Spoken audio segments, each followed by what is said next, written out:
बिस्मिल्लाहिर्रहमानिर्रहीम। प्यारे बच्चों, अस्सलाम वालेकुम। नई वीडियो में हाजिर हैं हम न्यूमेरिकल नंबर 5 को लेकर। फिजिक्स क्लास 2 हम यूनिट 1 का 5वां न्यूमेरिकल। तो सबसे पहले न्यूमेरिकल को देखते हैं कि क्या हमें इसमें पूछा गया है हमसे और क्या हमें बताया गया है। सवाल में कहा जा रहा है कि if 100 waves pass through a point in 20 seconds, किसी पॉइंट से 100 वेव्स 20 सेकंड में गुजरती हैं। What is the frequency and time period of waves. उन वेव्स की फ्रीक्वेंसी और टाइम पीरियड क्या है। If it's wave length is 6 cm, यानी अब हमें उस वेव की वेव लेंथ भी बता दी गई 6 सेंटीमीटर है। Calculate wave speed. तो बच्चों, सबसे पहले हम ये करते हैं कि इस क्वेश्चन में जो हमें डेटा बताया गया है हम उसे नोट करते हैं और जो चीज़ें निकालनी है, हमें मालूम करनी है, हम उन्हें भी लिखते हैं। तो यहाँ नंबर ऑफ़ वेव्स हैं 100, जो कि टाइम 20 सेकंड में 20 सेकंड में एक पॉइंट से गुजर रही हैं। तो 100 वेव्स हैं, 20 सेकंड टाइम है उनका किसी पॉइंट से गुजरने का। इसके साथ वेव लेंथ भी बताई गई थी 6 सेंटीमीटर। हमने वेव लेंथ को लैम्डा से जाहिर करते हैं, हमने लिखा 6 सेंटीमीटर। अब चूँकि ये सेंटीमीटर में है तो हमें इसे मीटर में कन्वर्ट करना है। अब 6 को जब हम 100 से तकसीम कर देंगे तो ये मीटर बन जाएगा, क्योंकि 1 मीटर में 100 सेंटीमीटर होते हैं। अब हमें मालूम करनी है इसकी फ्रीक्वेंसी, इसका टाइम पीरियड और इसकी स्पीड। तो सबसे पहले बच्चों हम इसकी फ्रीक्वेंसी मालूम करते हैं। तो बच्चों, फ्रीक्वेंसी मालूम करने से पहले हम फ्रीक्वेंसी की तारीफ़ देख लेते हैं कि फ्रीक्वेंसी की क्या तारीफ़ है। The number of waves passes through a point in 1 second is called wave frequency। किसी पॉइंट से 1 सेकंड में गुजरने वाली वेव्स की तादाद वेव फ्रीक्वेंसी कहलाती है। फिर सुन लें एक दफ़ा ज़रा तवज्जो के साथ, ये फ्रीक्वेंसी की तारीफ़ है। Wave frequency, the number of waves passes through a point in 1 second is called wave frequency। किसी नुक्ता से, किसी पॉइंट से 1 सेकंड में गुजरने वाली वेव्स की तादाद वेव की फ्रीक्वेंसी कहलाती है।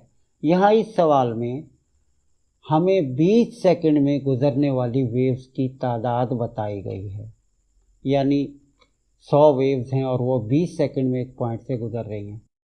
अगर हम वेव्स की तादाद को कुल वक्त से तकसीम कर दें, वेव्स की तादाद 100 है और जो टाइम दिया गया था उनके गुजरने का 20 सेकंड है, और अगर हम 100 को 20 से तकसीम कर दें तो 1 सेकंड में गुजरने वाली ये वेव्स की तादाद हमें हासिल हो जाएगी, जो कि इसकी फ्रीक्वेंसी भी होगी।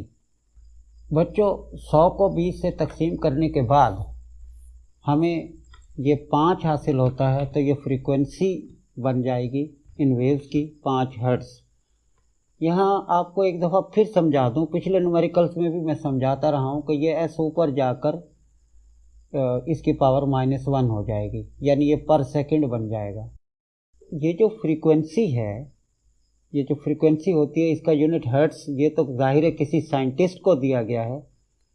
ये होता है वेव्स पर सेकंड, वाइब्रेशन पर सेकंड, साइकिल पर सेकंड, यानी 1 सेकंड में वाइब्रेशन की तादाद, 1 सेकंड में गुजरने वाली वेव्स की तादाद, 1 सेकंड में, जैसे पेंडुलम के हवाले से बात करें, 1 सेकंड में पेंडुलम की वाइब्रेशन की तादाद। तो ये फ्रीक्वेंसी और ये हर्ट्ज़ साइंटिस्ट को नाम दिया गया है। तो इस तरह से बच्चों ये हमने इसका पहला हिस्सा सवाल का किया कि हमने इसकी फ्रीक्वेंसी मालूम कर ली।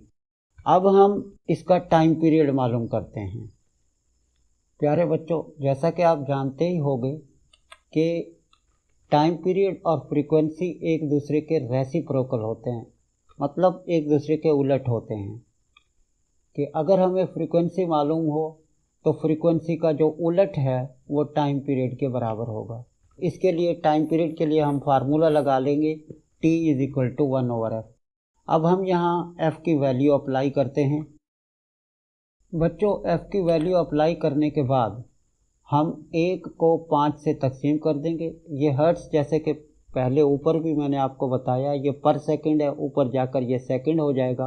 तो 1 को 5 से तकसीम करने पर हमें इसका, इन वेव्स का टाइम पीरियड मिल जाएगा। जो कि 0.2 सेकंड होगा। बच्चों ये सवाल का दूसरा पार्ट हमने कर लिया, यानी इसका टाइम पीरियड निकाल लिया। अब हमें इन वेव की स्पीड मालूम करनी है, तो इसके लिए हम वेव फार्मूला इस्तेमाल करेंगे v=f लैम्डा, क्योंकि हमें फ्रीक्वेंसी f और वेव लेंथ लैम्डा दोनों की कीमत मालूम है, तो इनकी वजह से हम वेव की स्पीड मालूम करेंगे। प्यारे बच्चों, फार्मूला लिखने के बाद अब ये फार्मूले में फ्रीक्वेंसी और लैम्डा यानी वेव लेंथ और फ्रीक्वेंसी दोनों की वैल्यूज़ अप्लाई करनी है।